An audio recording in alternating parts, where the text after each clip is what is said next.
할렐루야.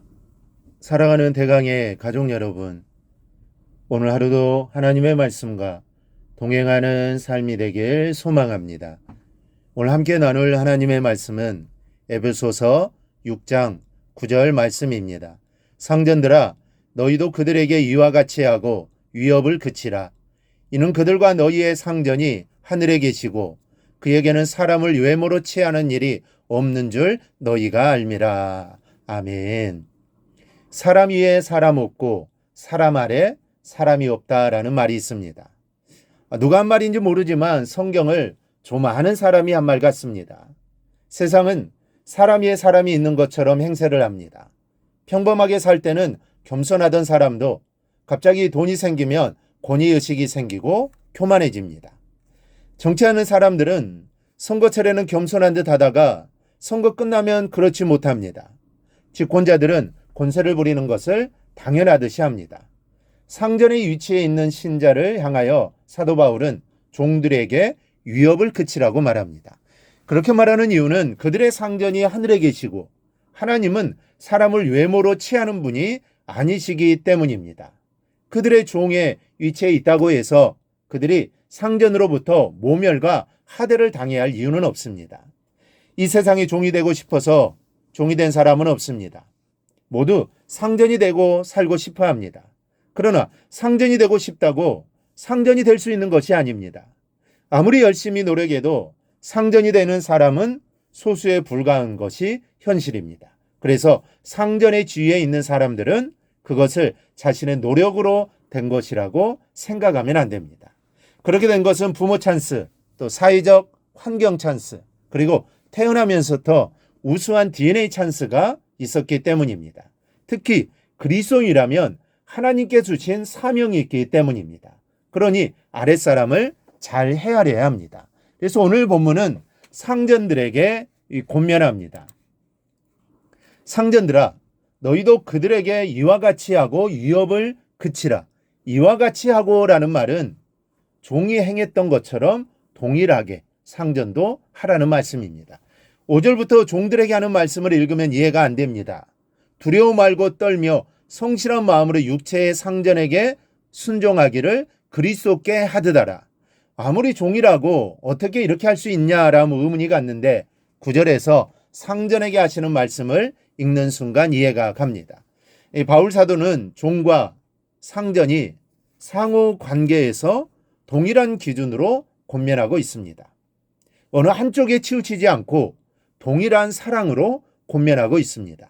상전들이 종들을 잘 대해야 하는 이유는 두 가지입니다. 하나는 저희와 너희의 상전이 하늘에 계시기 때문입니다. 이것은 종과 상전이 그리스도인임을 시사합니다. 비그리스도인들에게 너희의 상전이 하늘에 있다라고 하면 이해를 못하기 때문입니다. 따라서 그리스도인들은 그 사회적 신분이 종이든 상전이든 상관없이 모두가 하나님 앞에 서 있음을 알아야 합니다. 하나님 앞에서는 무슨 이유로든 사람 아래에 사람 없고 사람 위에 사람이 없는 것이 철칙입니다. 하나님 안에서는 노예란 있을 수가 없습니다. 오직 사람 위에 계실 수 있는 분은 하나님 한 분뿐입니다. 특히 하나님께서 은혜를 주셔서 내가 사업주나 리더자가 되었을 때는 내게도 하늘에 상전이 계시다라는 것을 잊지 말아야 합니다. 그러니 직원들을 아랫사람이라고 생각해서는 안 됩니다. 하나님께서 나 혼자 할 수 없는 일을 함께 하도록 협력자로 보내주신 사람으로 알고 무시하거나 험하게 대해서는 안 되는 겁니다. 적지 않은 사람들이 신앙인이 오너인 기업체에서 일하다가 기업인 상전에게 실망을 하거나 마음의 상처를 입고 교회와 하나님에 대하여 마음을 닫고 마음이 강팍해지는 일이 많습니다. 믿음을 갖고 사는 내가 사업주가 되든지 고용인이 되든지 간에 우리에게 일터는 하나님께서 주신 선교지라는 사실을 명심하고 살아가야 할 것입니다. 그럴 때 그곳에서 빛과 소금의 역할을 잘 감당하게 되고 하나님의 영광을 드러내며 살게 되는 것입니다. 또 하나는 하나님께서는 사람을 외모로 취하는 일이 없기 때문입니다.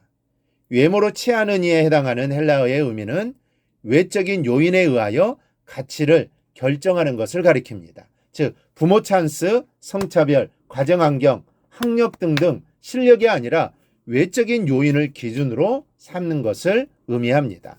아마도 당시의 상전들은 자신의 사회적 지위를 마치 하나님께서 자신을 더 사랑하셔서 그런 지위를 얻었다고 생각하는 경향이 있었던 것 같습니다.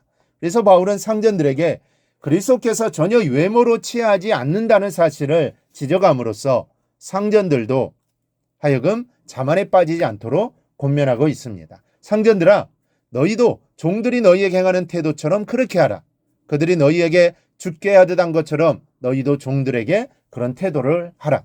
이 권면은 로마 시대의 가히 혁명적인 발상입니다. 어떻게 주인이 노예에게 죽게 하듯이 할 수 있습니까? 어떻게 성실한 마음과 기쁜 마음으로 종들에게 할 수 있습니까? 그런데 하나님의 백성들은 그런 자세로 섬기라고 합니다. 그 이유는 하늘에 너희 상전이 계시기 때문입니다. 이 당시 상전들이 종들을 많이 위협한 것 같습니다. 요즘 말로 갑질을 해댄 것 같습니다. 그러나 이제는 그치라고 합니다. 왜냐하면 내 위에 하나님이 너도 그렇게 대우하면 어떻게 하겠느냐? 하나님이 너를 외모로 보지 않고 구원해 주었듯이 너도 종들을 외모로 보지 않고 공평하게 대해 주어야 하지 않겠느냐라고 하는 것입니다. 지금 이 시대에도 바울 시대, 로마 시대 못지않게 갑질이 심합니다. 우리 그리스도인들은 오늘 말씀대로 섬긴다면 주님의 은혜와 축복이 여러분에게 있을 것입니다. 직장에서 리더입니까? 팀원들을 잘 섬기십시오. 기업을 이끄는 오너입니까? 하늘에 계신 상전을 기억하고 내 가족처럼 살피십시오. 하나님께서 여러분들의 일터를 지키시고 복을 내려주실 것입니다. 하나님의 말씀은 하나라도 땅에 떨어지지 않기 때문입니다. 우리 모두 하나님 말씀대로 순종하여 복을 받는 삶이 되기를 주님의 이름으로 축원합니다. 오늘 묵상한 말씀을 굳게 잡고 삶으로 실천하며 살아내는 대강의 모든 성도들이 되기를 축복합니다.